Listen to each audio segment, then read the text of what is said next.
મિત્રો, શું તમે પણ સરકારી પ્રમાણપત્રો માટે લાંબી લાઈનો અને કચેરીઓના ધક્કા ખાઈને કંટાળી ગયા છો? તો હવે ધક્કા નહીં ખાવા પડે. કેમ કે ગુજરાત સરકાર તમારી સેવામાં લઈને આવી રહ્યું છે એક મોટી ડિજિટલ ક્રાંતિ. મુખ્યમંત્રી ભૂપેન્દ્ર પટેલના નેતૃત્વમાં ગુજરાત સરકારે કંપની મેટા સાથે હાથ મિલાવ્યા છે. હવે લાઈનમાંથી સીધા જ ઓનલાઈન તરફ આગળ વધીને શરૂ થઈ રહ્યું છે વોટ્સએપ ગવર્નન્સ.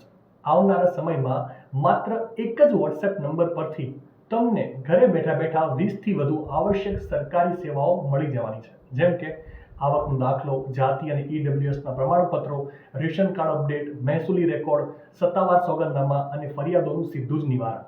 આ ચેટબોટ ગુજરાતી અને અંગ્રેજી બંને ભાષાઓમાં કામ કરશે. અને હા, એટલું જ નહીં, અરજી કરવાથી લઈને છેક પ્રમાણપત્ર ડાઉનલોડ કરવા સુધીની આખી પ્રક્રિયા તમારા મોબાઈલ પર જ થશે અને તમે લાઈવ સ્ટેટસ પણ ટ્રેક કરી શકો છો. ટૂંકમાં સમય અને પૈસા બંનેની મોટી બચત થશે. માહિતી સારી લાગી હોય તો રીલને વધારે શેર કરજો અને આવી જ અવનવી માહિતી માટે સંદેશ ડિજિટલ સાથે જોડાયેલા રહેજો.